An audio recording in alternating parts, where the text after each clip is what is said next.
Makanya mendengar itu penting, karena barokahnya mendengar itu kita menjadi tahu cara pandang orang lain.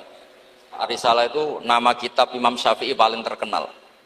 Jadi beliau itu diminta menulis kaidah usul fikih untuk kajian fikih.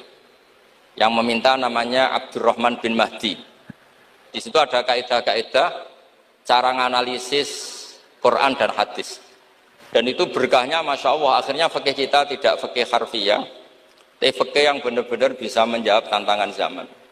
Yang sangat Allah hormati guru kita bersama Kiai Haji Anwar Mansur, Kiai Haji Abdul Kafabi Mahrus, Kiai Haji Abdul Hakim, Kiai Haji Anim, Kiai Haji Zamzamis, dan ingkang kula hormati Bunyai Aina Ma'ruf ingkang kula hormati, wonten Gubernur Jawa Timur Bu Khofifah, sedanten Bunyai ingkang kula hormati.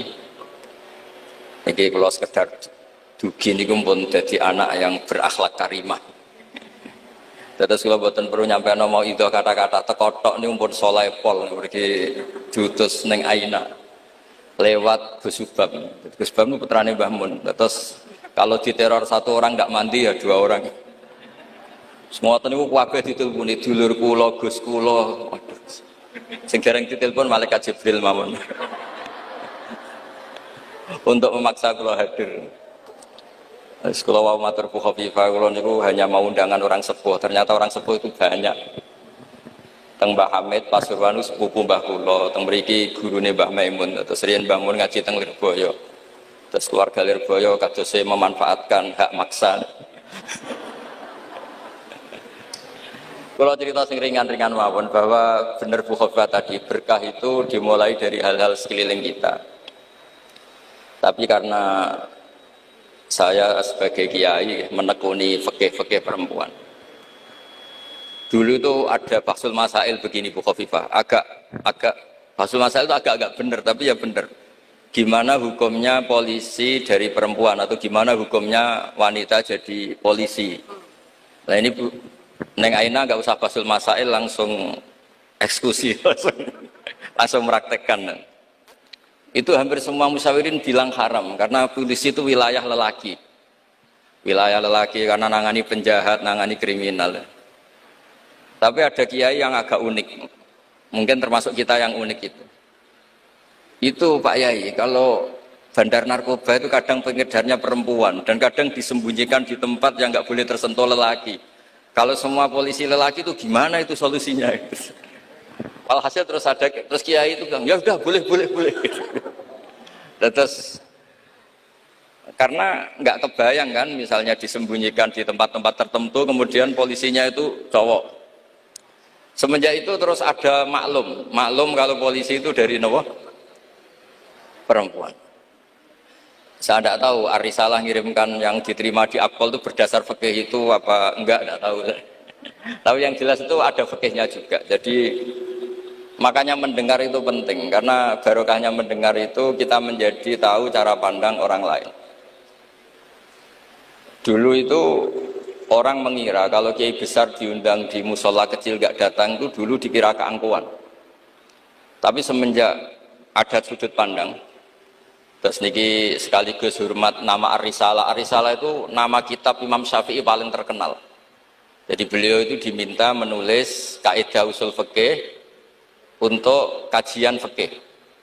Yang meminta namanya Abdurrahman bin Mahdi. Ya ini tadi saya juga memberi hadiah sama Gus Sofa sama Gus Alawi kitab Ar-Risalah. Kemudian ditulis tebel sampai sekitar 700 halaman, namanya kitab Ar-Risalah. Di situ ada kaidah-kaidah cara menganalisis Quran dan hadis. Dan itu berkahnya Masya Allah, akhirnya fikih kita tidak fikih harfiah, tapi fikih yang benar-benar bisa menjawab tantangan zaman. Di antara yang paling terkenal misalnya ibu saya itu namanya Yohanit, persis tabarruk sama namanya ibunya Nabi Musa. Khilah. Di fikih itu ada kitabul khilah, bab merekayasa hukum. Jadi Nabi Musa kita tahu itu Nabi Musa. Setelah itu Nabi Musa kecil disusui siapa aja nggak mau.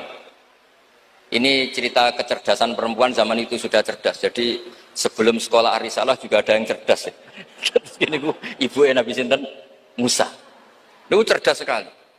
Dia minta saudaranya supaya meneliti ini larungan Nabi Musa sampai mana. Singkat cerita ngerti kalau itu ditemu Fir'aun.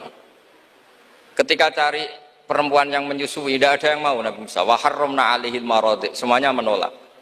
Singkat cerita, saudaranya ini bilang, hal adulluka ala ahli baiti yakfulunahu lakum. Ini saya tunjukkan keluarga yang mungkin susuannya pas dengan Nabi Musa, dengan Musa kecil. Lalu pengawal-pengawal Fir'aun itu curiga, loh kok tahu? Sebab itu untuk menghilangkan tahu, untuk menghilangkan curiga, dia bilang, tapi mintanya bayaran itu tinggi. Jadi berkahnya minta bayaran itu malah dikira ini benar-benar orang lain. Karena kalau ibunya sendiri, pasti tidak minta bayaran. Jadi ini cerita. Jadi mulai dulu perempuan itu pintar ngerekayasa. Ya agak ruwet. Jadi kita ini partai-partai yang kalah sama ibu, kalah sama apa saja lah. Sama Bu Nyai.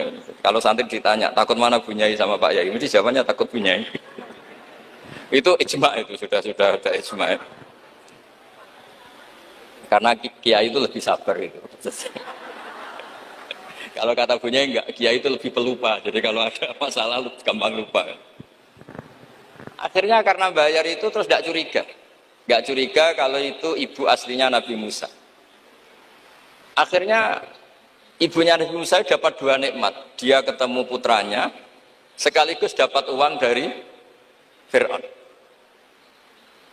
Jadi Quran kalau mencontohkan perempuan itu luar biasa. Ada lagi contoh Asia. Perempuan itu memang misteri. Ada yang istrinya Fir'aun jadi wanita hebat, yaitu Asia. Ada yang harusnya sholihah kelas papan atas karena istrinya Nabi Nuh, malah enggak. Sehingga pola-pola fikih perempuan, saya ulang lagi, pola-pola fikih perempuan itu Imam Syafi'i ngarang. Itu kalau sudah tentang perempuan itu ya pusing. Jadi ternyata pusing itu kalau ditarik ke atas. Itu dulu Rasulullah itu menghadapi Aisyah sama Fatimah itu ya pusing. Itu kalau Halah datang, Halah itu saudaranya Khadijah. Kalau datang itu betapa hormatnya Rasulullah. Makasih kamu datang mengingatkan pada Sayyidah Khadijah, pada Khadijah gini-gini. Itu Sayyidah Aisyah cemburu. Kenapa engkau mengingat Khadijah terus? Padahal Allah sudah mengganti yang lebih cantik daripada yang sudah tua. Pokoknya menyebut ajus, ajus itu tua, yaitu Khadijah. Gantian Sayyidah Fatimah yang tersinggung karena ibunya disebut ajus, tua. Nabi itu cara ngelola dua wanita ini, yang satu bangga dengan kecantikannya dan keperawanannya, dan Sayyidah Fatimah tertekan karena ibunya jadi korban, yaitu dianggap sepuh.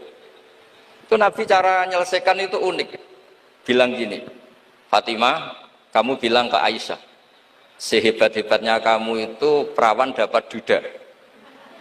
Sementara ibuku janda dapat joko. Terus mulai dulu ya kebanggaannya Rondo untuk joko, itu mulai dulu.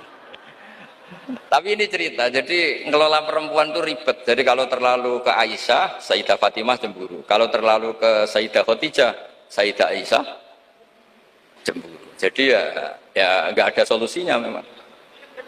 Jadi kalau kiai ngaji fikul mar'ah itu, fikul nisa itu nggak ada selesainya. Kata Nabi, khuliqat min dila'in a'wad, didesain dari iga yang bengkok. In dhahabta tuqimuhu kasartah. Kalau kamu memaksa lurus, patah. Kalau kamu biarkan tetap bengkok. Ya kalau jalan harus bengkok ya biar bengkok aja, tidak usah dipaksa nopo lurus. Ya, terus kalau suwun terutama teng Gus Sofa, Gus Alwi, teng putra-putra ning Aina, Ar-Risalah itu menjadi inspirasi hukum.